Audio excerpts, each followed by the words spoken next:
저는 오늘 이 말씀을 가지고 아직 끝나지 않았습니다 라는 제목으로 하나님이 주시는 은혜를 함께 나누기 원합니다. 저는 말씀을 시작하면서 한 사람을 소개하고 이야기를 나누려고 하는데요, 지선아 사랑해라는 책으로 잘 알려진 이지선 자매를 잘 아실 겁니다. 그녀는 23살의 나이에 음주운전 차량으로 인한 교통사고를 당해서요, 전신의 55%의 3도 화상을 입는 위기를 만나게 됩니다. 30번이 넘는 수술을 받는 시간 속에서 그녀의 삶은 한순간에 무너지게 됩니다. 평범했던 일상도 무너지고 내일에 대한 소망과 기대도 모두 무너지는 시간을 보내게 됩니다. 그녀는 절망의 자리에서 이러한 고백을 했습니다. 나는 더 이상 아무것도 할 수 없을 것 같다. 이제 내 인생은 끝인가 보다. 사랑하는 성도 여러분, 저는 이 자매의 글을 읽으면서 이 자매가 고백하고 있는 나는 더 이상 아무것도 할 수 없을 것 같다, 내 인생은 이제 끝난 것 같다라는 이 고백이 이 자매의 고백만이 아니라 오늘 저와 여러분의 고백은 아닌지 한번 생각을 해보게 됩니다. 우리도 인생에서 그런 순간을 만날 때가 있죠. 길이 보이지 않을 때가 있고, 기도가 막힌 것처럼 느껴질 때가 있고, 또 관계가 무너져 버릴 때가 있고, 그럴 때마다 우리는 내 인생은 이제 끝난 것인가 라는 말을 할 때가 있습니다. 그러나 사람의 눈에는 끝난 것처럼 보여도 하나님의 손에서는 끝나지 않다는 것을 우리는 잘 알고 있습니다. 그녀의 인생은 끝난 인생이 아니라 그녀의 인생은 하나님이 다시 쓰시는 인생으로 회복이 되었기 때문이죠.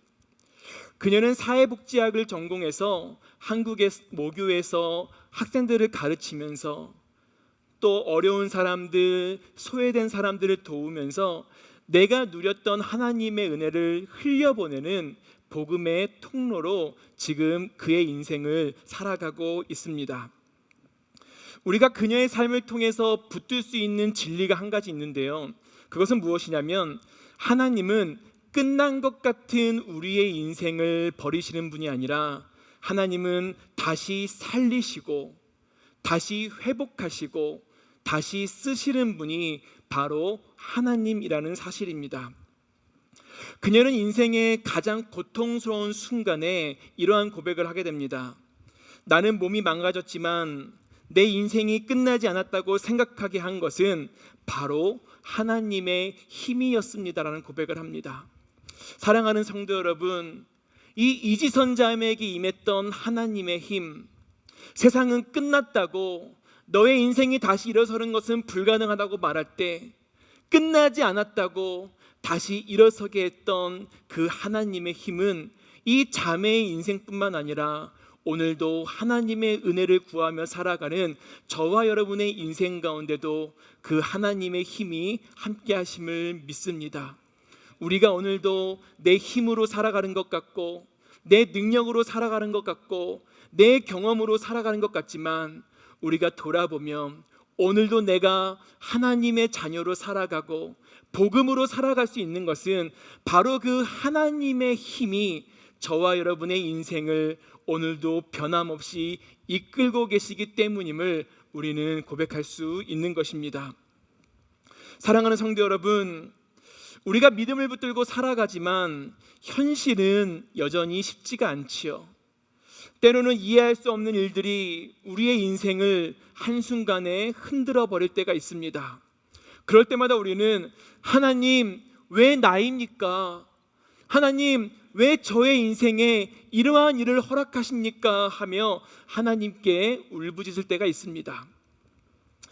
제가 사역을 하면서 성도님들의 인생 가운데 정말 삶이 무너져 내린 것 같은 시간을 보내는 성도들을 많이 보게 되는데요, 특별히 기억에 남는 성도들이 있습니다. 어떤 분은 갑자기 소화가 잘 되지 않아서 병원을 찾아갔는데 전혀 예상하지 못했던 위암 말기라는 판정을 받게 됩니다. 또 어떤 가정은요, 건강하던 자녀가 어린 나이에 감당하기 힘든 병에 걸리기도 하지요. 또 어떤 분은 노숙자의 방화로 하루아침에 사업체가 모두 불에 타버리는 일을 겪기도 합니다. 정말 예상하지 못했던, 정말 이해할 수 없었던, 정말 모든 것이 무너지고 끝나버리는 시간들이 우리 인생 가운데 찾아올 때가 있다는 것이죠. 그런데 이러한 이야기는 결코 남의 이야기만은 아닐 것입니다. 우리의 가정에도, 우리의 삶의 자리에도 이러한 시간은 예고 없이 찾아오기 때문이죠. 질병과 사고, 관계의 깨어짐, 또 신분이 막히고 경제적으로 무너지는 우리가 도저히 감당할 수 없는 수많은 문제들 앞에서 우리는 날마다 이렇게 이야기합니다. 하나님, 왜 나입니까? 하나님, 이제 내 인생은 이렇게 끝나는 것입니까? 하며 울부짖을 때가 있습니다. 그렇게 우리는 스스로 우리 인생의 마침표를 찍어 내려가기도 하지요. 그러나 사랑하는 성도 여러분, 하나님의 자녀에게 주어지는 고난은 결코 인생의 마침표가 아니라 그 시간은 하나님이 우리의 인생 가운데 써내려 가시는 하나님의 쉼표라는 것을 우리는 분명히 믿습니다. 왜냐하면 그 시간 속에는 반드시 하나님의 특별한 뜻과 특별한 목적이 담겨 있기 때문이죠. 우리도 오늘까지 인생을 살아오면서 마치 그 시간이 내 인생의 마침표 같은 상황이었지만 또 돌아보면, 또 오늘을 생각해 보면, 그 시간은 마침표가 아니라 하나님이 내 인생 가운데 허락하시는 특별한 섭리가 담겨 있었던 쉼표였구나라는 것을 우리가 고백하기도 하지요. 이러한 인생을 살았던 대표적인 사람을 한 사람 꼽는다면 저는 요셉을 생각해 보기 원합니다. 우리는 요셉의 인생을 잘 알고 있습니다. 그의 인생을 한마디로 말하면 끝날 것 같은 순간들의 연속이 바로 요셉의 인생이지요. 그는 아버지의 사랑을 받던 아들이었지만 형들의 시기와 미움으로 인해 하루아침에 인생이 무너집니다. 형들에 의해 구덩이에 던져지게 되고 결국 애굽으로 팔려가는 노예의 신세가 되지요. 그런데 노예로서의 삶도 쉽지 않았습니다. 성실하게 최선을 다해 주인을 위해 일했지만 억울한 누명을 쓰고 감옥에 갇히게 되지요. 여러분, 이 정도의 인생이라면 누구나 이렇게 말할 수 있을 것 같습니다. 하나님, 제 인생은 도대체 왜 이렇습니까? 제 인생은 도대체 왜 이렇게 꼬여만 갑니까? 라고 말할 수 있는 것이죠. 요셉 역시 인생의 마침표가 찍힐 것 같은 순간순간마다 하나님, 도대체 왜 침묵하시냐고 수도 없이 울부짖었을 것입니다. 생각해보면 요셉에게 가장 힘들었던 것은 고난 그 자체가 아니라 마치 하나님이 나를 잊으신 것 같은, 하나님이 나를 버리신 것 같은 그 하나님의 침묵이 요셉의 인생에 있어서 가장 힘든 시간이 아니었을까라는 생각도 해보게 됩니다. 사랑하는 성도 여러분, 정말 하나님이 요셉을 잊으셔서 침묵을 하셨을까요? 정말 하나님이 요셉을 버리셨기 때문에 침묵을 하셨을까요? 그렇지 않지요. 성경은 요셉의 인생을 분명하게 이렇게 말씀합니다. 창세기 39장 2절을 보면 여호와께서 요셉과 함께 하심으로, 여호와께서 요셉과 함께 하심으로, 요셉은 자신의 인생 가운데 침묵하시는 하나님을 생각하면서 하나님이 나를 버리신 것은 아닐까? 하나님이 나를 잊으신 것은 아닐까라는 생각도 해보았지만 성경은 분명하게 여호와께서 요셉과 함께 하셨다고 말씀하고 있습니다. 사람의 눈에는 끝난 것처럼 보이는 그 모든 순간 속에서도 하나님은 요셉의 인생을 단 한 번도, 아주 잠시도 떠난 적이 없으시다는 것이죠. 그가 구덩이에 빠졌을 때도 함께 하셨고, 그가 노예로 팔려간 그 자리에서도 함께 하셨고, 억울하게 감옥에 갇힌 그 순간에도 하나님은 여전히 함께 하셨음을 우리는 알 수 있습니다. 그리고 마침내 하나님은 요셉을 애굽의 총리가 되게 하시고 기근 가운데 수많은 생명을 살리는 통로로 요셉을 사용하게 되지요. 그리고 성경은 요셉 인생의 결론을 이렇게 기록합니다. 우리 창세기 50장 20절 오늘 본문 말씀인데요, 다시 한번 함께 읽어보겠습니다. 읽겠습니다. 당신들은 나를 해하려 하였으나 하나님은 그것을 선으로 바꾸사 오늘과 같이 많은 백성의 생명을 구원하게 하시려 하셨나니 하나님이 나를 잊으신 것은 아닐까? 하나님이 나를 버리신 것은 아닐까? 하나님, 왜 내 인생에 이러한 일이 있습니까? 울부짖었던 요셉이 그의 인생의 결론에서 뭐라고 고백하냐면, 하나님은 그것을 선으로 바꾸사 오늘과 같이 많은 생명을 구원하셨다라고 고백하고 있습니다. 여러분, 이 요셉의 고백은요, 단순히 과거를 희생하면서 하는 고백이 결코 아닙니다. 이 고백은 고난을 통과한 사람만이 할 수 있는 고백이고, 그리고 이 고백은 모든 것이 끝났다고 생각했던 인생이지만 끝까지 믿음으로 살아낸 사람이 할 수 있는 고백이 바로 이 고백이라는 것입니다. 그때는 이해할 수 없었지만 하나님은 내 인생 가운데 변함없이 함께 하셨다는 이 요셉의 고백이 요셉의 고백으로만 끝나는 것이 아니라 오늘 저와 여러분의 인생에도 동일하게 드려지는 은혜의 고백이기를 간절히 소망합니다. 사랑하는 성도 여러분, 요셉과 같이 인생에 찾아오는 고난만이 아니라 때로는 우리가 스스로 무너지는 순간도 분명히 있습니다. 그리고 그 실패가 마치 인생의 마지막처럼, 내 인생의 끝처럼 느껴지는 순간도 있지요. 그러한 삶을 보여준 인물이 있다면 바로 베드로일 것입니다. 베드로는 예수님을 가장 가까이 따르던 사람이었죠. 그리고 베드로는 가장 먼저 주는 그리스도시요 살아계신 하나님의 아들입니다 라고 고백했던 인물이 바로 베드로입니다. 그러나 결정적인 순간에 그는 예수님을 3번이나 부인하게 됩니다.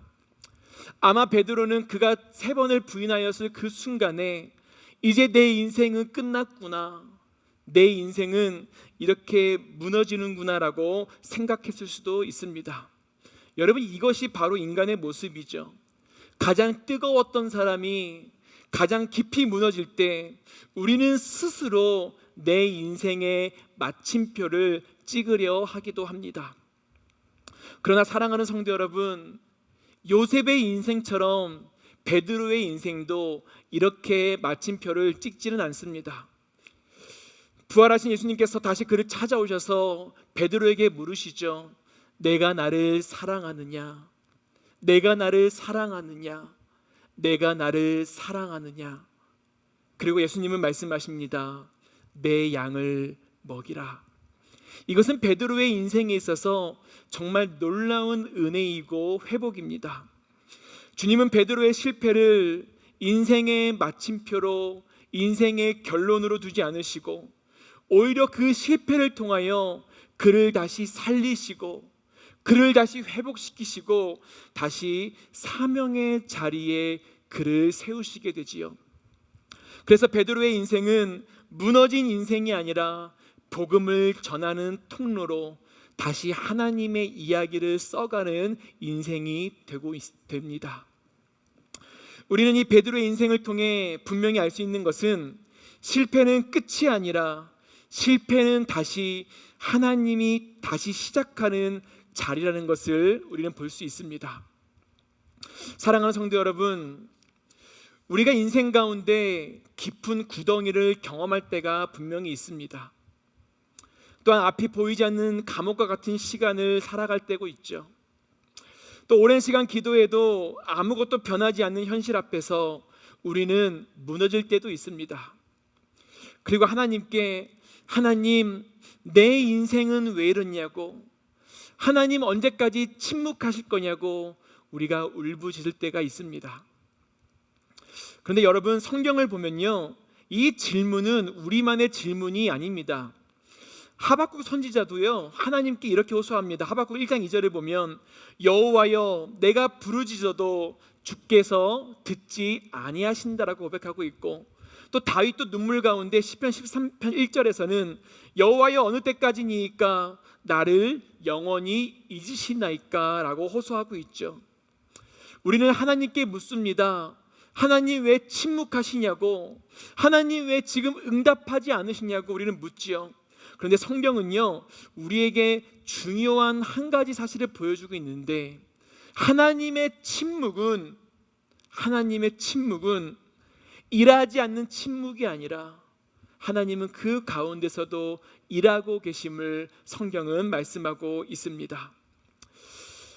모든 것을 잃어버리고 정말 인생의 마침표를 찍어야만 했던 욥의 인생에도 하나님의 침묵의 시간이 있었지요. 그러나 사랑하는 성도 여러분, 그 침묵의 시간은 하나님께서 욥의 인생을, 그리고 우리의 인생을 만들어 가시는 시간이었음을 우리는 욥을 통해서 분명하게 볼 수 있습니다.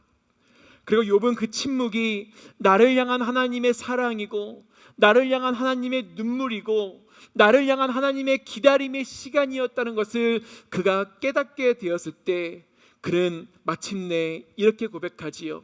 욥기 23장 10절을 보면 내가 가는 길을 그가 아시나니 나를 단련하신 후에는 내가 순금같이 되어 나온다는 고백을 하게 됩니다.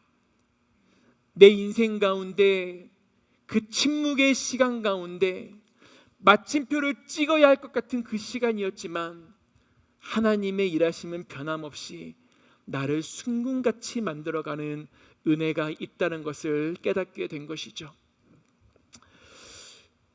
우리가 이해되지 않는 상황 앞에서도 우리가 믿음을 내려놓지 않고 끝까지 하나님을 붙들어야 하는 이유가 바로 이것입니다.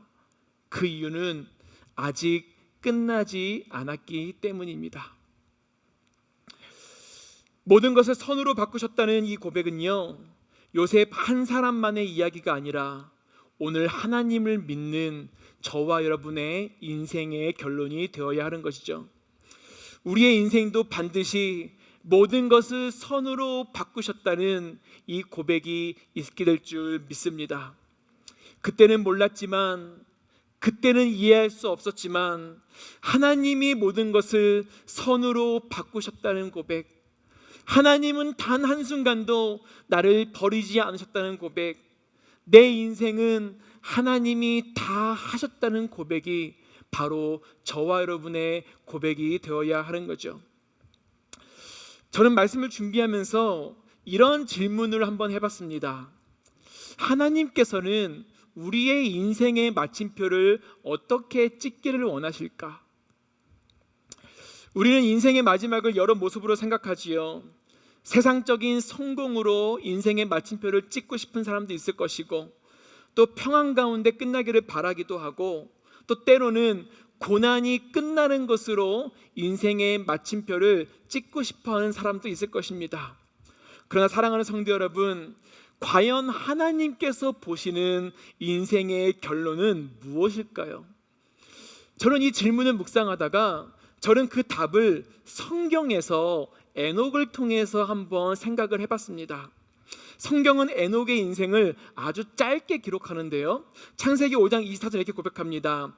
에녹이 하나님과 동행하더니 하나님이 그를 데려가심으로 세상에 있지 아니하였다.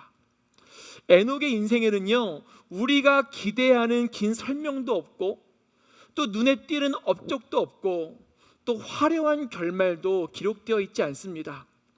그러나 그의 인생을 설명하는 단 하나의 문장이 있다면 하나님과 동행하였다라는 것이죠.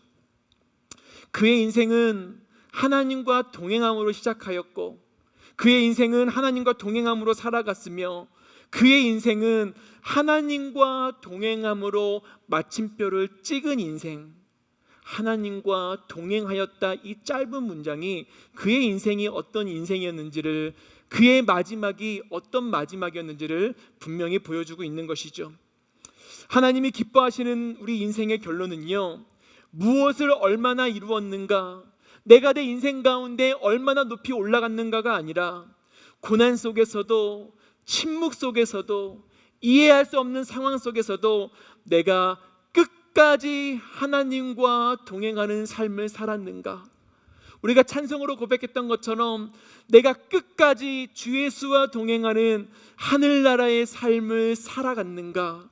이것이 하나님께서 우리 인생 가운데 찍으시는 가장 아름다운 마침표라는 것을 저는 에녹의 인생을 통해서 생각을 해보게 됩니다. 사랑하는 성도 여러분, 저는 너무나 부끄럽게도요, 제 인생 가운데 이해할 수 없는 상황 가운데, 받아들일 수 없는 상황 가운데 그 아름다운 마침표를 찍지 못했던 제 인생이 있습니다. 저는 군생활 중에 선임들의 폭력과 가혹행위로 인해 정신적으로 결국 무너지고 정신병원에서 시간을 보내는 경험이 있습니다. 왜 나에게 이런 일이 일어나는지 이해할 수 없고 버틸 수도 없고 아무리 울부짖어도요, 하나님은 계속해서 침묵하시더라고요. 하나님 왜 나냐고, 언제까지냐고, 이 시간이 언제 끝나냐고 아무리 하나님을 찾아도요, 하나님은 끝까지 침묵을 하셨습니다. 제가 그 침묵 가운데 에녹처럼 끝까지 하나님과 동행하는 마침표를 찍었으면 너무 좋았겠지만, 결국 저는 하나님은 없다고, 하나님이 살아계시면 내 인생 가운데 이런 시간을 허락하시지 않을 거라고 생각하면서 결국 하나님을 부인하게 되었고, 영적으로도 완전히 무너진 채 제 인생의 마침표를 스스로 찍으려 했던 그러한 경험이 있습니다. 그런데 그 마침표조차 하나님은 허락하지 않으셨죠. 시간이 지나고 나서야 깨닫게 되는 것은 그 시간이 제 인생의 마침표가 아니라 하나님의 쉼표였다는 것을 깨닫게 되었습니다. 하나님께서 은혜를 주시고 또 회복하여 주셔서 또 건강하게 또 군생활을 하다가, 군생활을 하면서도 계속 의문이 들었습니다. 하나님은 도대체 내 인생 가운데 왜 그 시간을 허락하셨을까? 왜 하나님은 다른 사람도 아니고 나에게 그 시간을 허락하셨을까? 그러한 의문을 계속 품은 채 군생활을 하였는데요, 이제 전역이 한 3개월 정도 남았을 때 저희 부대에 신병이 한 병 들어오게 됩니다. 근데 그 형제가 군생활에 너무나 잘 적응을 하지 못하는 거예요. 그 형제의 모습을 보면서 자꾸 제 마음이 흔들렸습니다. 왜냐하면 그 형제 안에서 무너지고 흔들렸던 저의 과거의 모습을 제가 보았기 때문이죠. 근데 이상하게도요, 하나님께서 계속 제 마음속에 그 신병을, 그 형제를 긍휼히 여겨라, 긍휼히 여겨라 라는 마음을 계속해서 주시는 거예요. 그래서 저는 기도하는 가운데 이 형제도 저와 같은 인생의 마침표를 찍으면 안 되겠다는 마음을 가지고 저의 남은 군생활을 이 형제와 많은 시간을 보냈습니다. 많은 시간을 함께하면서 제가 겪었던 어려움의 시간들도 이야기해주고, 힘들어도 끝까지 버티고 견디면 할 수 있다라고 격려도 하고, 또 이 형제가요, 교회를 다니지 않는 형제였는데 억지로라도 저를 따라 주일마다 교회를 가야 했습니다. 저는 이 형제를 데리고 교회에 가서 예배 시간마다 이 형제의 손을 잡으면서 끝까지 힘내라고, 하나님이 너에게 은혜를 주실 거라고 계속해서 기도하고 응원을 해 주었죠. 시간이 지나서 저는 전역을 하게 되었고요, 그 후에는 이 형제의 소식을 듣지 못했습니다. 그런데 한 1년쯤 지났을까요? 1년쯤 지났을 때 저희 집으로 편지 한 통이 왔는데 그 형제의 편지였습니다. 반가운 마음에 편지를 뜯어서 읽었는데 저는 지금도 20년이 지난 시간이지만 지금도 그 형제의 편지를 읽으면서 정말 펑펑 울었던 그 시간이 지금도 기억에 남습니다. 그 편지에 어떤 고백이 있었냐면, 가장 힘들고 버티기 어려운 순간에 자신의 손을 잡아주어서 고맙다는 고백도 있었고, 또 너무 힘들어 극단적인 생각까지 들었는데 그 시간에 자신의 곁에 함께 있어 주어서 힘과 위로가 되었다는 감사의 고백도 적혀 있었습니다. 이 고백에는 눈물이 안 났어요. 근데 그 뒤에 놀라운 고백이 있는데, 제가 전역한 후에도요, 이 형제는 계속해서 교회를 갔다는 거예요. 교회를 그냥 간 것이 아니고 교회를 다니다가 하나님을 인격적으로 만나게 되었고, 그것으로 끝나는 것이 아니라 하나님을 나의 구원자로 고백하고 군대에서 세례를 받았다는 그 고백을 적었습니다. 그리고 그 편지 안에 군대에서 세례를 받으면 십자가 배지를 주거든요. 그 십자가 배지를 넣어서 세례를 받았다는 증거를 저에게 보내주었습니다. 제가 왜 그 편지를 받고 펑펑 울었냐면, 이 형제가 세례를 받은 것도 감격이지만 그 순간 하나님께서 저에게 어떤 마음을 주셨냐면, 종은아, 이 편지의 내용이 너가 그토록 원했던, 왜 너의 인생 가운데 그 시간을 허락했는지에 대한 나의 답이다라는 하나님의 마음을 주셨기 때문입니다.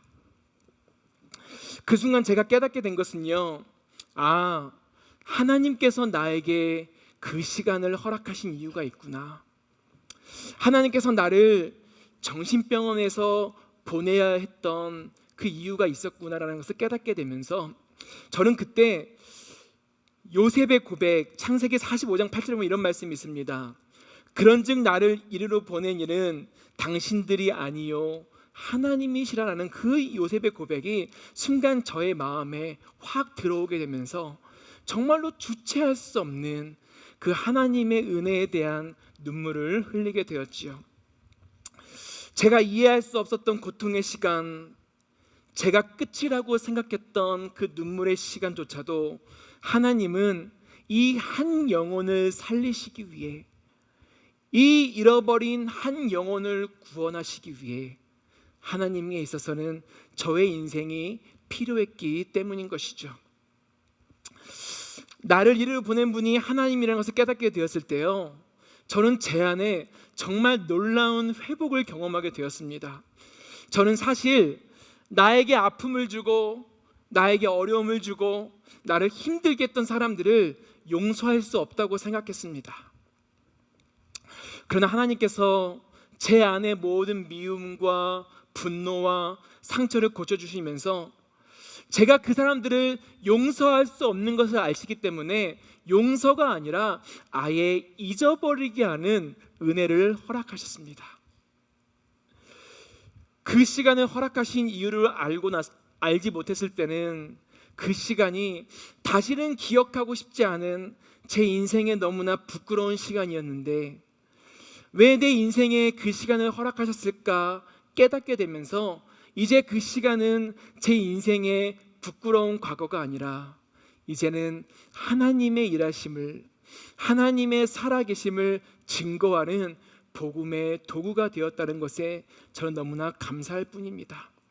사랑하는 성도 여러분, 우리의 인생 가운데도 이해할 수 없는, 받아들일 수 없는, 참을 수 없는, 하나님 도대체 왜 이러시냐고, 왜 나냐고 울부짖는 시간이 있습니다. 그러나 하나님은 결코 실수하지 않는 분이시기에 부족한 저의 인생을 하나님의 살아계심을 위해 쓰셨다면, 하나님의 구원을 위해 쓰셨다면, 여러분의 인생 또한 하나님이 그 시간을 통해 잃어버린 영혼을 구원하시기 위해, 또 하나님의 은혜를 흘려보내시기 위해 쓰고 계시는 시간이라는 것을 우리가 믿음으로 고백하며 이 시간들을 이겨나가는 은혜가 있기를 간절히 소망합니다. 하나님은 우리의 고통을 버리시는 분이 아니시죠. 그 고통까지도 붙들어 생명을 살리는 분이 바로 하나님이십니다. 모든 것을 선으로 바꾸시고 하나님은 우리의 눈물과 아픔까지 사용하셔서 하나님의 이야기로 바꾸어 가시는 분이 바로 오늘 저와 여러분이 믿고 예배하는 살아계신 하나님이십니다. 오늘 살아가는 우리의 삶이 하나님을 자랑케 하는, 하나님을 기쁘시게 하는, 하나님의 영광이 되는 그러한 복음의 도구로 쓰임받는 은혜가 있기를 간절히 소망합니다. 이제 말씀을 마무리합니다. 우리는 종종 끝난 것처럼 보이는 자리에서 인생의 마침표를 우리 스스로 찍으려 합니다. 그러나 하나님은 그 자리에 마침표를 찍지 않으십니다. 하나님은 그 자리에 쉼표를 찍고 계시죠. 요셉의 구덩이도, 베드로의 실패도, 그리고 우리의 눈물의 자리도 끝이 아닙니다. 지금 우리의 인생에 찾아온 상황들이 이해되지 않을 수도 있고, 끝이 보이지도 않을 수 있고, 또한 침묵이 길어질 수 있는 시간이기도 하지만, 그러나 분명한 것은 하나님이 우리 인생 가운데 마침표를 찍지 않으신다면 우리의 인생은 아직 끝난 것이 아니라는 사실입니다. 그러므로 오늘 이 밤 우리의 기도가 끝났다는 절망의 기도가 아니라 하나님이 다시 시작하신다는 믿음의 기도가 되기를 간절히 소망합니다. 상한 자들을 고치시고 우리의 상처를 싸매주시고 영원히 흐를 것 같던 우리의 눈물을 멈춰주신 하나님의 은혜로 인하여 저와 여러분이 모두의 인생이 요셉처럼 하나님이 함께 하시는 형통한 인생으로 하나님의 이야기에 기록되고, 에녹처럼 하나님과 동행하는 인생으로 하나님의 이야기에 마무리되는 은혜를 누리는 그러한 인생이 되기를 주님의 이름으로 간절히 축복합니다. 기억하십시오. 저와 여러분의 삶은 아직 끝나지 않았습니다. 우리의 가정, 우리의 자녀, 우리의 일터, 우리의 공동체와 우리의 교회 아직 끝나지 않았습니다. 우리가 이것을 선포하며 나아갈 때 반드시 세우시고 회복하시고 고쳐주시는 하나님의 은혜를 우리가 함께 누리게 될 줄 믿습니다. 우리 시간 옆에 있는 분에게 이렇게 한번 인사해 볼까요? 아직 끝나지 않았습니다. 다시 한번 선포하겠습니다. 아직 끝나지 않았습니다. 이 믿음의 선포가 우리의 믿음이기를 간절히 소망합니다.